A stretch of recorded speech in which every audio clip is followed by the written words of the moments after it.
These two chapters are a dedicated, detailed autopsy of the fallen system. After the bowls have dissolved the internal structures, Revelation now turns to examine the externalized systemic entity that was built from those structures, Babylon. This is the psychological and spiritual equivalent of a coroner's report, analyzing the cause of death of your old world.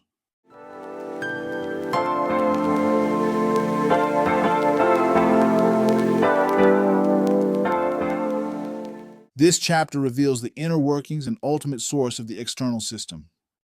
The vision of the harlot, 17:1-6. An angel shows John a woman sitting on a scarlet beast, the beast from the sea, drunk on the blood of saints. She is Babylon the Great, mother of prostitutes and of earth's abominations. She is not a corruption. She is the source matrix of all corruption. Arrayed in purple and scarlet, adorned with gold, jewels, and pearls, she is glamorous, wealthy, and appeals to the desire for significance and beauty, holding a golden cup full of abominations and impurities of her fornication. Written on her forehead, mystery, Babylon the Great, the mother of prostitutes and abominations of the earth. The angel's interpretation, 17:7-18. The angel decodes the vision. The woman sits on 7 mountains, often linked to Rome, but esoterically, the 7 chakra centers of collective humanity, and on many waters, the collective consciousness, peoples and multitudes and nations and languages. The woman is the great city that has dominion over the kings of the earth. She is the archetype of centralized, worldly, spiritual authority that claims to mediate between humanity and the divine. She is the institutionalized inversion of the divine feminine. Instead of the soul, the woman of chapter 12, giving birth to the divine within, the child, this harlot gives birth to dependency and external worship. The beast. She sits on the scarlet beast, the beast from the sea, the intellectual system. This reveals the symbiotic relationship. The external religious power system, harlot, provides the emotional justification and moral authority for the worldly power structure, beast.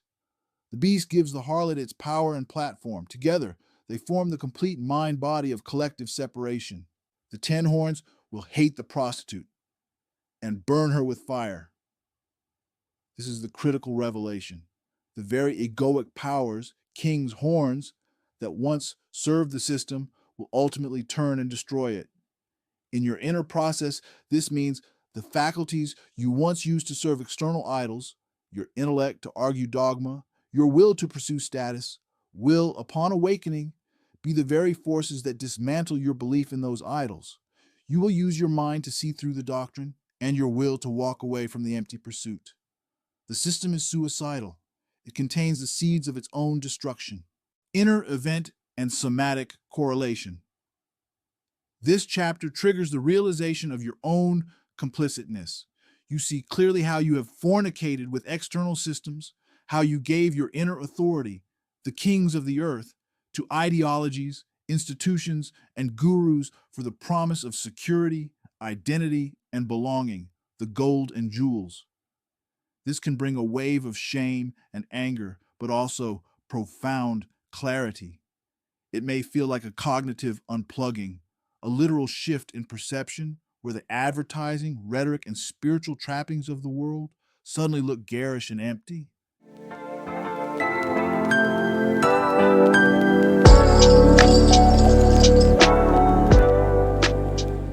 If chapter 17 was the diagnosis, chapter 18 is the execution and the lament. It describes not a violent attack from God, but the system's collapse once the energy that sustained it is withdrawn. The announcement of fall, 18:1-3. An angel announces with great authority, fallen is Babylon the Great. It has become a dwelling place for demons, a haunt for unclean spirits. Why?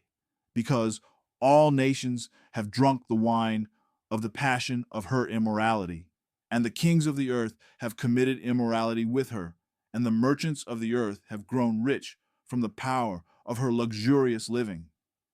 The system fed on the libidinal and spiritual energy, the wine of passion of humanity. The command, "Come out of her, my people." 18:4-5. A voice from heaven issues the most practical instruction in the entire book. Come out of her, my people, lest you take part in her sins, lest you share in her plagues. This is not a command to physically move cities or leave a religion. It is the command for psychic and energetic disidentification. It means stop feeding her, stop believing her narratives, stop seeking salvation in her markets, stop giving your attention, your modern currency, to her dramas. Withdraw your consciousness from the shared hallucination. The Laments of the Kings, Merchants, and Mariners, 18:9-19. The rest of the chapter is a triple lament from those who were enmeshed in the system's economy. 1.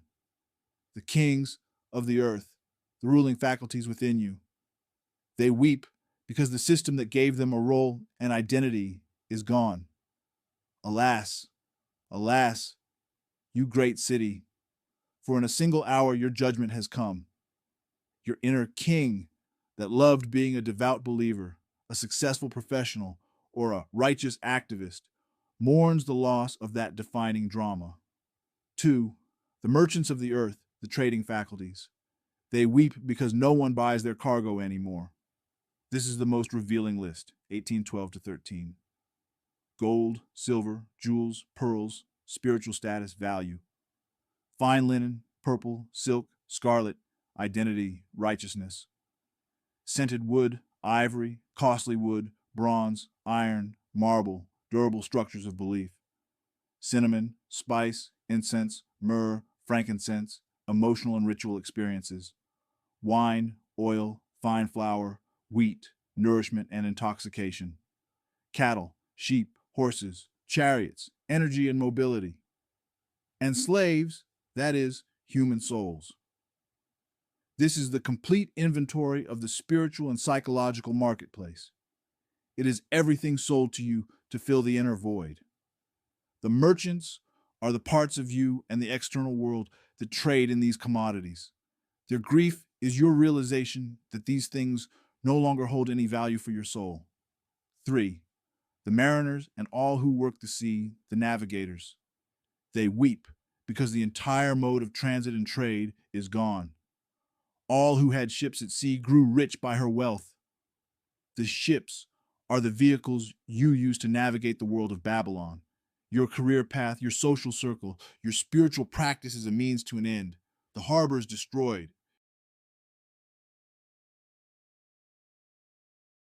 The finality, 18:21-24.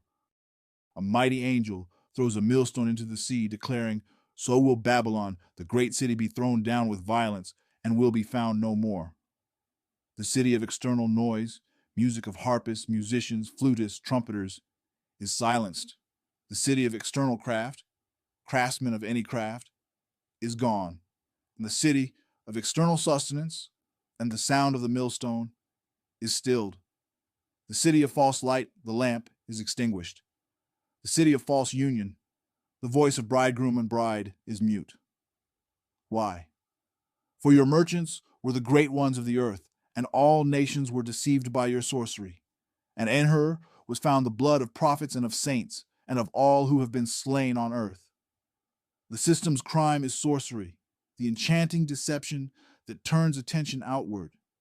Its violence is the blood of prophets and saints, the murder of your own inner truth and innocence every time you silenced it to conform.